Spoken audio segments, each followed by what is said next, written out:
Ilalagay na nga ba sa trading block ng Barangay Ginebra itong si Maverick Ahanmisi?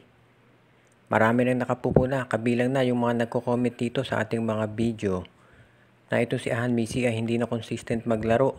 May mga araw na nakaka-score talaga pero meron ding mga games na hindi consistent ito at hindi makapag-contribute ng puntos.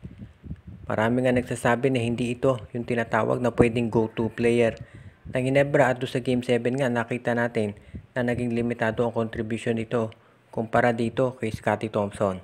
At ang sabi ngayon ng iba, pwede kaya itong i-trade ng Barangay Ginebra para dito kay Mikey Williams.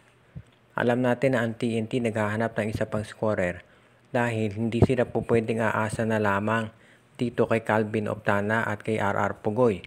Pwede kaya itong Mikey Williams for Maverick Ahanmisi na trade. Ang mangyayari dito, alam naman natin na kaya ng SMC ibigay yung gustong sweldo ni Mikey. So mangyayari, pipirma ng kontrata itong si Mikey Williams dito sa TNT. Pero ite-trade siya kaagad dito sa Barangay Ginebra. At ang Ginebra naman ibibigay ito si Maverick Ahanmisi dito sa TNT Tropang Giga. Kapag ganyan na nangyari, magkakaroon na ng isang top scorer itong Barangay Ginebra. At alam naman natin kung ano capability nitong si Mikey Williams.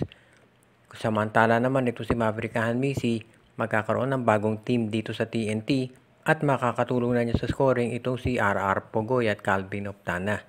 Kaya abangan na lang natin kung posibleng mangyari ito. Bukod dito sa TNT, pwede ring i-trade ng Ginebra itong si Maverick Ahanmisi dito sa Northport para kay Arvin Tolentino o di kaya naman dito sa Terra Firma para kay Stephen Holt. Ibig sabihin maraming pwedeng pagdalhan dito si Ahanmisi dahil mukhang hindi na consistent ang laro niya dito sa Barangay Ginebra at parang hindi na siya nababagay. Nakafocus ngayon ang San Miguel Beer dito sa final syempre kontra Meralco Bolts. Pero mukhang ngayon pala nagpaplano na ng pagpapalakas ng lineup ang management para sa next season dahil dun sa plano nila na maka-Grand Slam. Alam natin matagal nang binabalak yan ng San Miguel Beer. Pero yung dalawa nilang pagsubok napigilan ito si Justin Brownlee kung inyo maalala. Pero ngayon mukhang gustong magdagdag ng player ng San Miguel Beer para sa next season. Ang first option dyan si Troy Rosario, syempre alam nyo na yun. Pangalawa itong si Jason Perkins. Mag-o-offer daw ang San Miguel Beer dito sa Phoenix Fuel Masters para makuha ito si Perkins. Ang posibleng gawin ng San Miguel Beer dito, dalawang options nila. Una, i-trade itong si Vic Manuel at si Jeron Teng dito sa Terra Firma para makuha yung kanilang first round pick. So kung makuha na San Miguel Beer yung pick ng Terra Firma, pwede nilang i-draft itong si Kai Balungay o kaya kung makuha ng Blackwater to si Balungay, ang kukunin ng San Miguel to si Michael Phillips o kung sino pang available na big man dyan.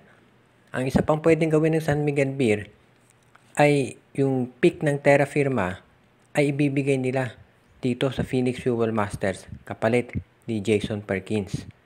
So mukhang ganyan ang titignan ng San Miguel Beer.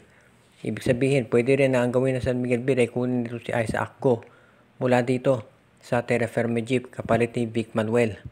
Hindi pa natin natitiyak kung papayag ang PBA dyan, pero mukhang maliwanag dito ang San Miguel Beer.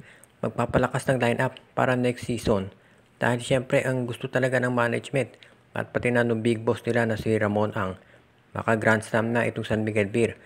Yan naman ang dahilan kung bakit binigyan ng ganito karaming mga all-star players itong si George Gallant para matupad na yung kanilang pinapangarap. Lalo na ngayon mukhang nagre-rebuild itong Barangay Ginebra at Magnolia.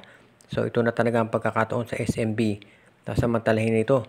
Siyempre habang nasa prime pa ng karir si June Mar. Base dito sa report ni Homer Saison ay mukhang itong si Ray Ray Parks ay babalik na dito sa Pilipinas at maglalaro sa TNT. Sinabi ni Chot Reyes nung tanungin siya nitong si Homer na hindi raw niya alam yung balita niyan pero matutuwa siya kung babalik itong si Ray Ray Parks. Ang balita natin mukhang hindi pera ang pag-uusapan dito dahil syempre mas malaki offer sa Japan. Pero mukhang ang gusto raw ni Ray Ray Parks ay dito sa Pilipinas dahil yung girlfriend niya ay dito nakabase. So mukhang yun ang dahilan kung bakit gusto niyang bumalik dito. Kung matatandaan ninyo si Robert Bolick, maganda yung kontratang nakuha niya sa Japan. Pero iniwanan niya ito at nagdesisyon na bumalik sa Pilipinas dahil yung kanyang girlfriend ay nandito nakabase at magkakaroon na sila ng anak. So nagdesisyon ito si Bolick na bitawan na o i-terminate yung kanyang kontrata at bumalik dito sa Pilipinas Mukhang ganyan din daw ang gagawin ito si Ray Ray Parks. Ang pinakaiba lamang, siya ay isang free agent. So pwede siyang bumalik sa Pilipinas. Yung rights ni Park ay nandito sa TNT Tropang Giga. Pero mukhang magkaayos na sila ng MVP Group at willing na raw ito na bumalik. Kung sakaling bumalik ito si Ray Ray Parks, magkakaroon ng magandang kombinasyon itong TNT, itong si Oftana, itong si Parks at itong si RR Pogoy. At kung suswertehin at bumalik din to si Mikey Williams, ang lakas ng TNT Tropang Giga bigla. Kaya abangan natin to kung sakaling matuloy nga. Kung sakaling bumalik ito si Ray Ray Parks at isama mo pa ito si Mikey Williams, magiging isang super team itong TNT Tropang Giga at isa na sila doon sa iko-considera na top contenders dito sa PBA ngayon. Of course, maaga pa para masabi yan dahil syempre marami pang titignan dito. Baka mag-offer dito kay Ray Ray Parks, biglang tanggapin sa Japan. Kaya abangan muna natin ang developments dito sa kwentong ito kung babalik nga si Parks dito sa PBA.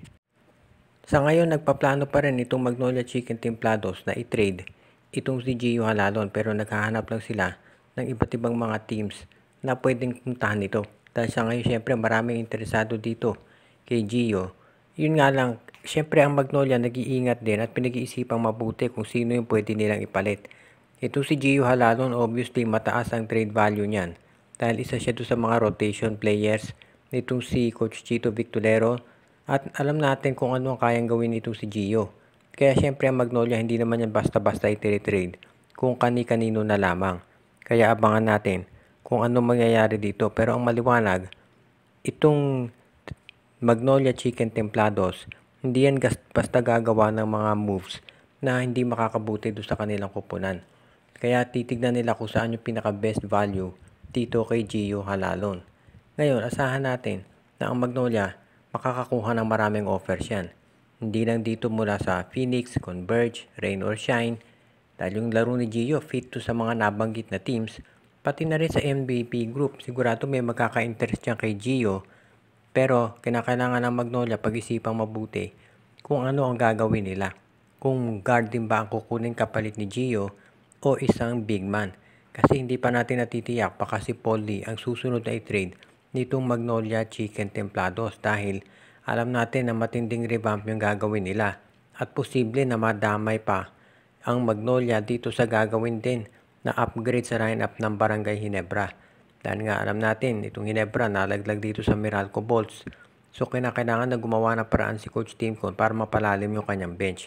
At yan ngayon ang tinitignan ng management. So malamang itong Magnolia ay madamay dito sa gagawing upgrade ng Ginebra kaya yung trade kay Gio Halalon medyo sabihin natin na de-delay sa ngayon. Shout out kay Joseph Pineda, Eduardo Monsales, Joshua Giray, Espejo at Rosales family. Pinabati din natin si RJ Bueno at Dalina family, Katsakino Dukusin, Jason Mendoza, Ronald Barbosidad, Rico Olarte, Junjun, Angie, Patpat at B-Boy Matas, si Judy, Edwina, Shaina, Carl, Jaira, John Villarosa, si Roman de la Cruz Agustin, Edwin Carmona Jr., JJ Sibum, OG Len Gio at GS Santillana at Tagle family, Jonald Malyari, Ireneo Salangsang. Pinabati din natin si Romeo Conchada, Carl Alarcos, Alexis Teterala, Kuya Mike TV, Anthony Alon family. Pinabati din natin si Michael D, John Ray Marquezuela, si Jason Mendoza, Dexter Domer, Enju, Donel Santiago at ang iba pa nating mga taga-subaybay.